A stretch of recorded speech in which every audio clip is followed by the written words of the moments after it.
Thursday here on the Locked On Network. It is time for a crossover between Locked On Bills and Locked On Dolphins, previewing the AFC East championship game on Sunday Night Football. You are Locked On Dolphins, your daily Miami Dolphins podcast, part of the Locked On Podcast Network, your team every day.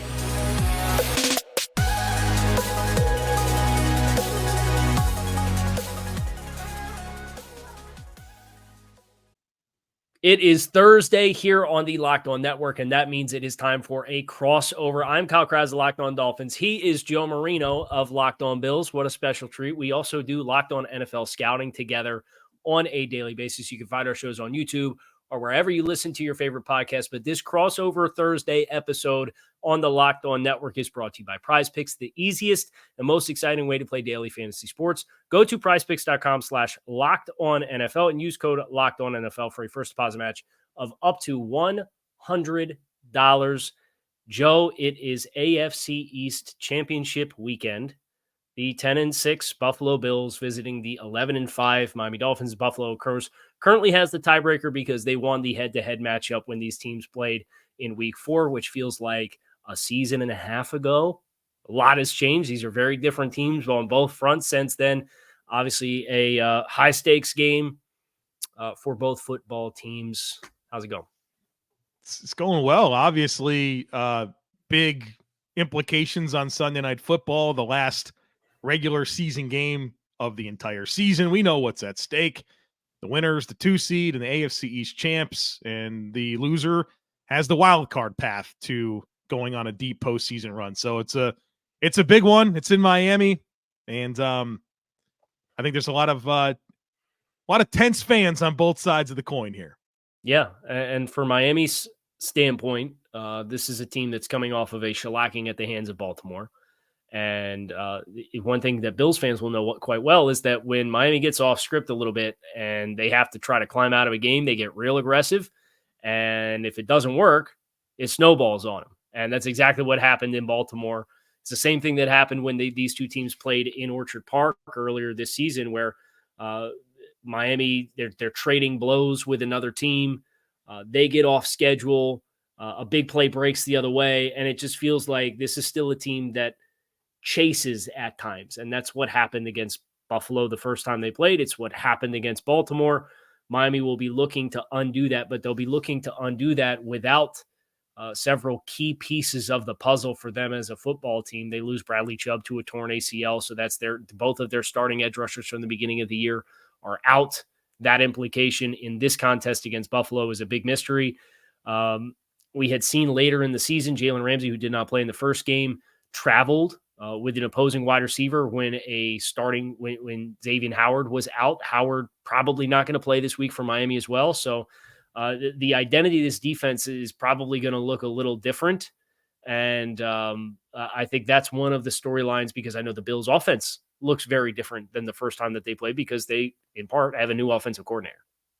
Yeah, there's a lot different about these teams now compared to Week 4. And as I consider the big storyline for the Buffalo Bills, which will, of course, include some conversation here on this offense and what it's been lately, I think the big storyline is the opportunity. We know what's at stake here, and the Bills have gotten to this point because they dug themselves out of a very big hole.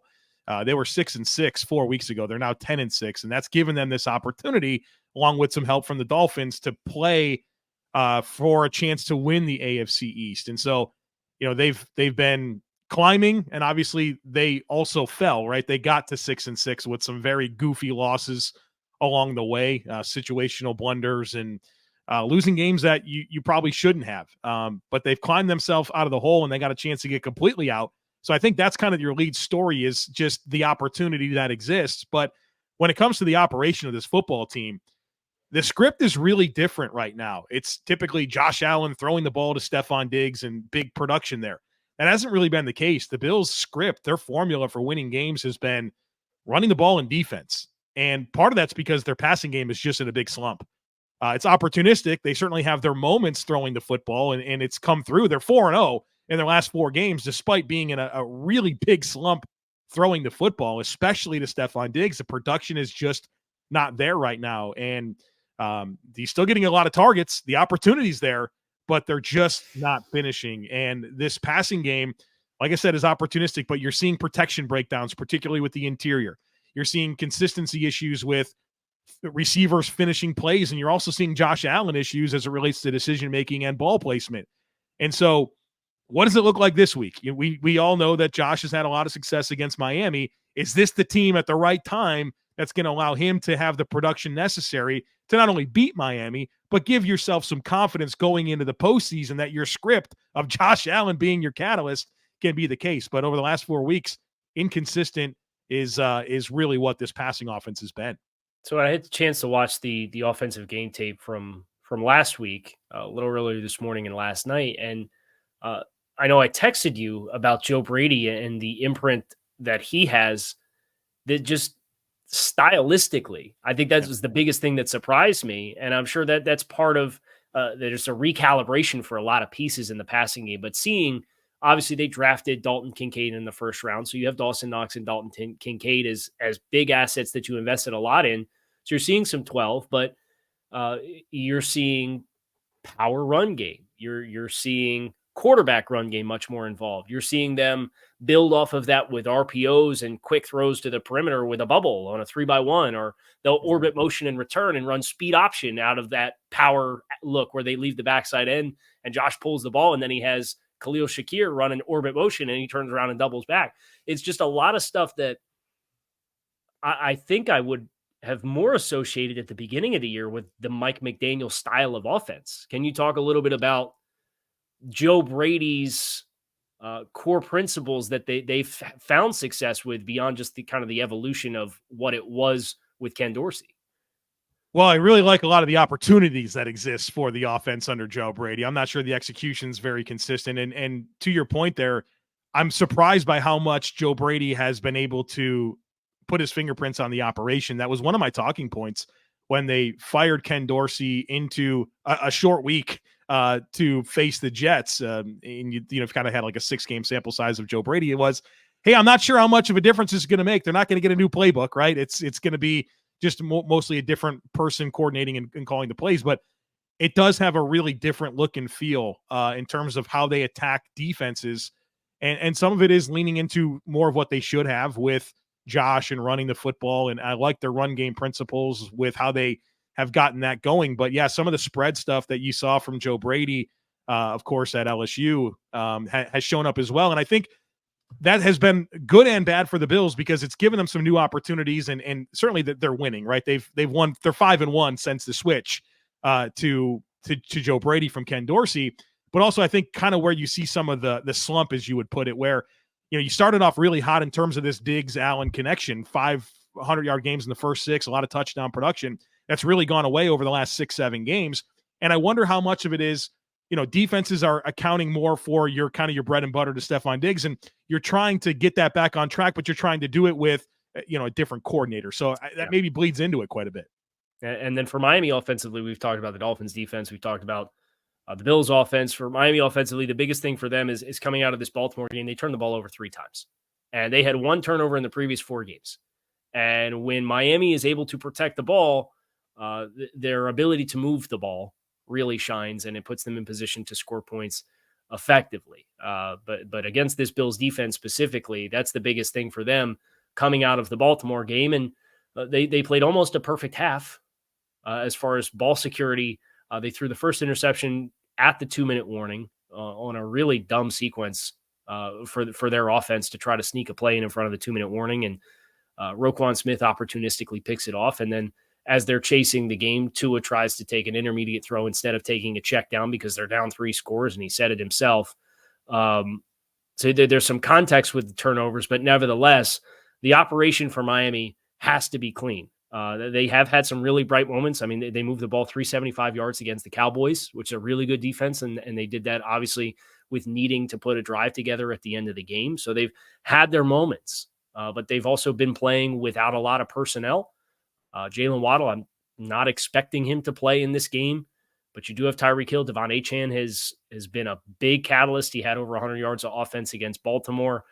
Raheem Mostert's probably back, but Mike McDaniel's a little non-committal because he said he wasn't going to be an issue for him last week, and then he didn't dress. So I would not be surprised from Miami's perspective, just as we kind of set up some matchups, if you see a lot of two-back for Miami without Waddle to get all of the speed on the field at the same time to try to attack the Bills that way. Well, the speed of Miami is scary. And so they still have it without Waddle and, of course, Hill and Achon and Mostert. So I don't necessarily think of the Bills as a super fast defense. And so we'll see how Mike McDaniel can try to exploit some of those potential advantageous matchups. We are going to get into those matchups next year on this Crossover Thursday, so stick with us. Today's Crossover Thursday episode is sponsored by BetterHelp. Around the New Year's, we get obsessed with how to change ourselves instead of just expanding on the things that we are already doing right. Maybe you're finally organized in one part of your space, but you want to tackle another. Therapy helps you find your strength so you can ditch the extreme resolutions and make changes that really stick. If you're thinking of starting therapy, give BetterHelp a try.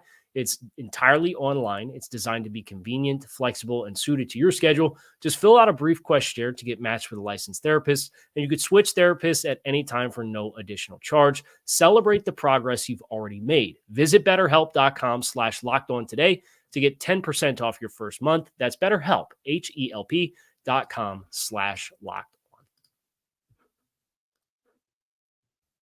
So, Joe, as you think about matchups in this game, you mentioned the speed. Is that where you want to start? Do you want to get into Stephon Diggs versus the Dolphins secondary? Where do you want to go? There's a number of places, but I think that's a good segue to talk about the speed and particularly Tyreek Hill. And I don't know, Tyreek Hill to me is the most dangerous skill player in all of football. He's scary. Nobody wants to play against this guy. And I was stunned to learn, I looked up recently, that the Bills have had a fair amount of success against Tyreek Hill. He's never had more than 70 yards receiving in a game against the Bills in the regular season, and there's 6 of them: 3 with Kansas City, 3 with the Dolphins, and he only has 1 touchdown. That floors me. I don't know what the recipe is that's allowed them to kind of bottle him up, because I watch Tyreek Hill and I just see him running by people left and right, and he's a real problem. And so I'm really interested to see, what they're able to do to try to neutralize him. Of course, if we're not going to see Jalen Waddle in this game, does that mean more volume for Tyreek Hill? How does that play into the Bills' opportunity to defend him? Because they don't have anybody that can run with him. And I don't think anybody in the NFL has anybody that can run with them. But particularly the Bills' back 7, you're not looking at speedsters. And so it's about leverage and staying over top and speeding up throws. Like, that's kind of the recipe for being able to deal with him. It's been working. But without Waddle, does this just mean more Tyreek Hill? And can the Bills continue to have the modest levels of success they've had against him in the past? Yeah, and I think to your point, obviously Tyreek missed the second Jets game with the ankle injury that he suffered early against Tennessee. But the 2 games since, Waddle went down pretty early in the Dallas game. 14 targets against Dallas and 12 against Baltimore for Tyreek Hill. So the first time these 2 teams played, he was targeted 5 times, which was the lowest he had in a game all season, with the exception of the 5 targets he collected against Tennessee when he went down in the first half with an injury. So I would certainly imagine Tyreek will be a bigger piece of the puzzle. Obviously, they do so much to move skill players around in general. And they have a lot of different ways that they can challenge you with the motion for horizontal displacement and then having intermediate routes that develop behind that. I think the biggest thing for Miami is if you're going to do that, you have to be willing to identify, and they did a nice job with this year. They largely did not do it last year. You get up to the line of scrimmage and you identify a couple of those opportunities to go vertical on the outside. And I know that nobody associates Tua Tagovailoa's arm strength with taking deep shots down the field, outside the numbers.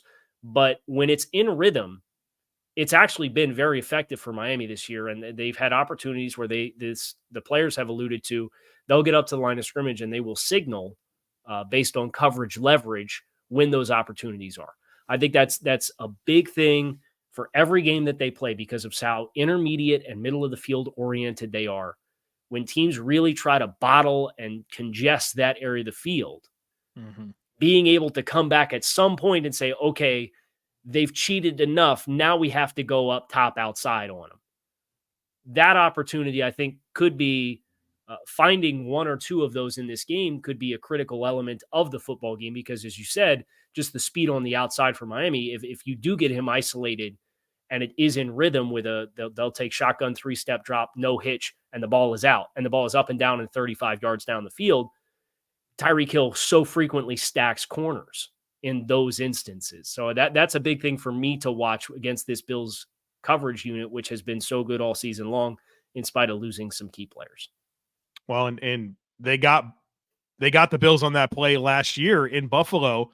If I'm not mistaken, it was on Trey White where they got that look, ran right by him. Tua doesn't take the hitch, and it's right. That was the 3rd and 20. It was like 3rd and 24. And there you go. Yeah. Waddle runs a post corner or a corner post, and they landed in between the two safeties. Exactly right. Yeah.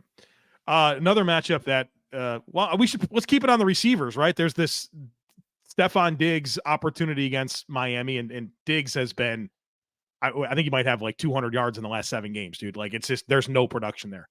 And of course, Jalen Ramsey plays for the Miami Dolphins, and we know about the history between Josh Allen and Jalen Ramsey. And since that, Josh Allen has not been shy about targeting Jalen Ramsey. The Bills played Ramsey twice with the Rams, and Josh Allen threw 4 touchdown passes in those 2 games that PFF credits to Jalen Ramsey's coverage. Now, I'll take 4 Tyreek Hill touchdowns if you're giving them out. We're not handing those out. But listen, here's the deal.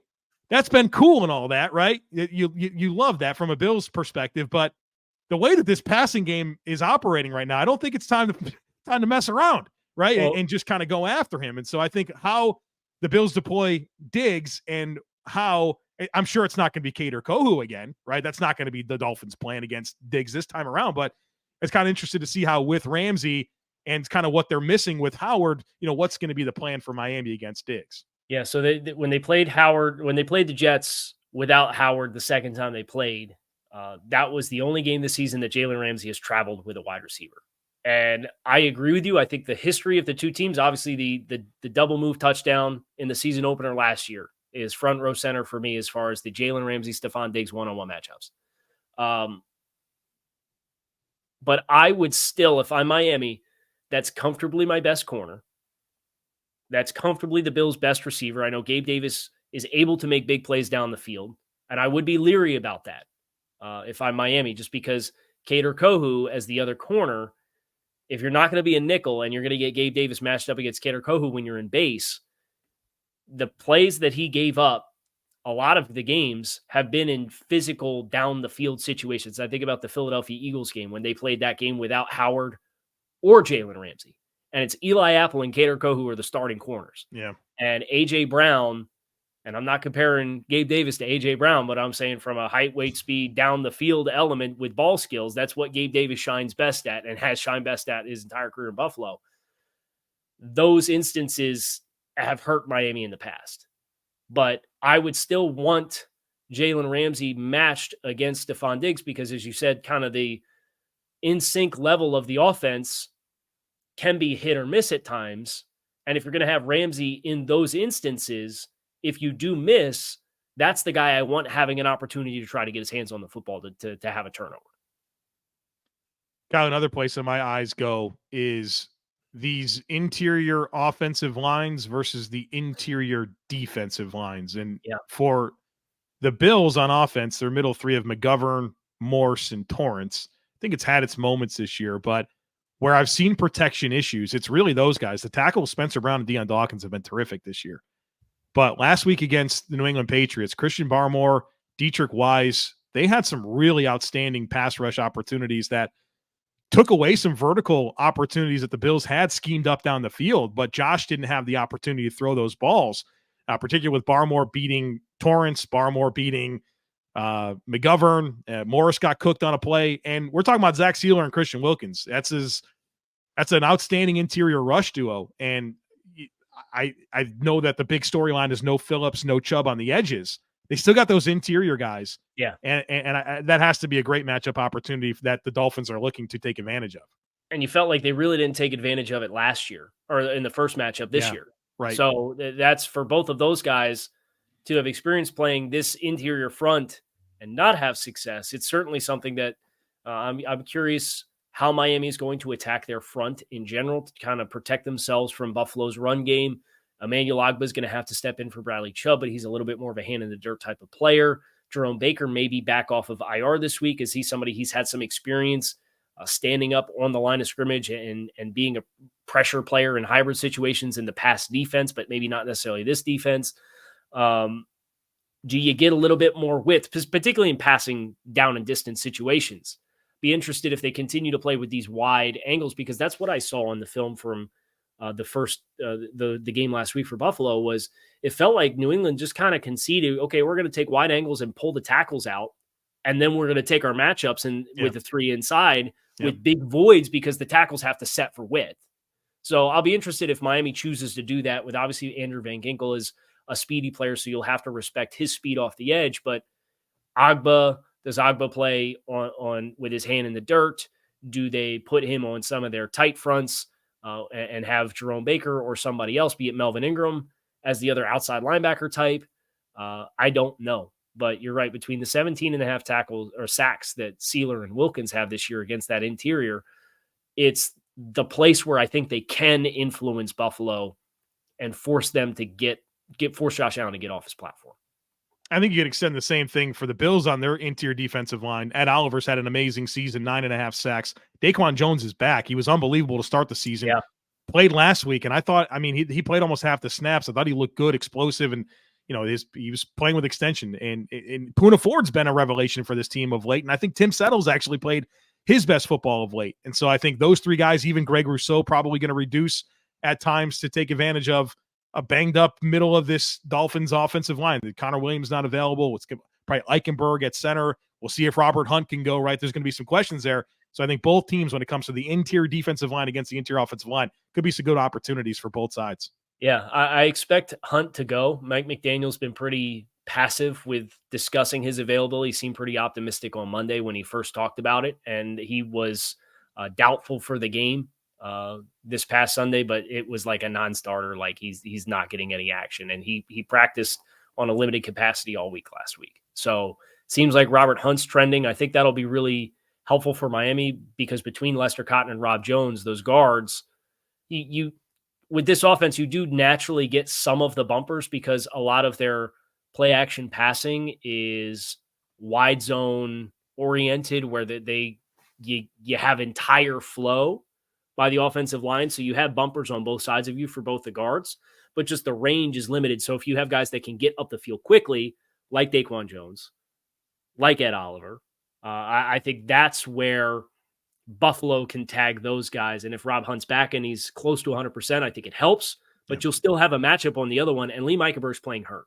and he really struggled with Michael Pierce this past week. So if you're going to get Poona Ford in his lap often, if you want to play those sets when Miami goes condensed set with heavier personnel, I think you can kind of get some reset there, just because he's playing through a calf injury that I think is showing up. He's been much better than what he was the first time these two teams played, which was his first career start at center. But it is something where power, I think, can disrupt everything from the middle out, because if he's giving ground, which he has done at times, Buffalo will certainly be looking there, and nice to see Poona Ford back and making an impact, because I know you and I have both been fans of him since Texas. So Took a while. Never wrong, just early, right? That's right. We're going to our keys to victory coming up here in just a minute, so make sure that you stick with us as we continue this crossover episode of Locked On Bills and Locked On Dolphins. At the start of the new year, every small business owner is asking themselves the same question: what is the one move that I can make that will take my business to the next level in 2024? LinkedIn Jobs knows that your success all depends on the team you surrounded yourself with. And that's why LinkedIn Jobs has created the tools to help find the right professionals for your team faster and for free. LinkedIn is not just another job board. It is a vast network of more than 1 billion professionals, which makes it the best place to hire. Hiring is easy when you have that many quality candidates. So easy, in fact, that 86% of small businesses get a qualified candidate within 24 hours. And that's why small businesses rate LinkedIn Jobs #1 in delivering quality hires versus leading competitors. LinkedIn knows that small businesses are wearing so many hats, they may not have the time or resources they would like to for the hiring process. Thankfully, with LinkedIn, that process is intuitive, quick, and easy. Post your job for free at linkedin.com/LockedOnNFL. That's linkedin.com/LockedOnNFL to post your job for free. Terms and conditions do apply. Keys to victory. Week 18, Buffalo at Miami, AFC East championship game, 2 seed on the line in the AFC playoffs. We've gone through a lot of matchups, and I would be a bad host if I didn't cede the floor here and let you have an opportunity. What's the number one key to victory in your mind for Buffalo? I can't give you number one. I got 3 things down, Kyle Krabs. Just start with number one, and then we'll I don't know if there's any one that's more important than the other. Okay. All right, go ahead. The first thing I do have written down is defensive intensity. I think that a big reason why the Bills have been able to go on this 4-game win streak and be in this position is because of how their defense has played. And against the Chiefs, Cowboys, Chargers, and Patriots, they've allowed an average of 277 yards per game, 17.5 points per game, and have tallied 7 takeaways. And I've seen this defense come out and really have some tone-setting dynamics about it, with just the urgency, how fast they're playing, how physical they're playing. And that's going to need to continue this week against the Miami Dolphins. And we all know how potent that offense is. And so that tone-setting nature that they've come out with lately has to show up against the Dolphins on the road. Number 2 is the red zone. When you're on offense, touchdowns, not field goals. When you're on defense, field goals, not touchdowns. And these are 2 pretty fascinating teams when it comes to the red zone. Both are terrific on offense. The Bills, number 2 in red zone touchdown percentage. Dolphins, number 3 in red zone touchdown percentage on offense. Defensively, neither team's been very good. The Bills 20th in red zone defense. The Dolphins are 30th in red zone defense. And so who can make those trips to the red zone end in 3 versus ending in 6? I think that's going to be a deciding factor, is success in the red zone for both teams. And then turnovers. Turnovers are pretty much the story of almost every NFL game, whether you can take care of the football, whether you can take away the football. I mean, the Bills, they're +3 in takeaways against New England last week, 4 total takeaways. Obviously the Dolphins had a lopsided situation there when it comes to turnovers and giveaways. And so I think that's going to be a storyline. Who can protect the football, but also be aggressive and make plays, and who can take it away. I think that's also going to be a big part of any game. And of course, a high stakes game like this. Yeah. I think you have the right talking points. I'd say, just to kind of expand on some of them.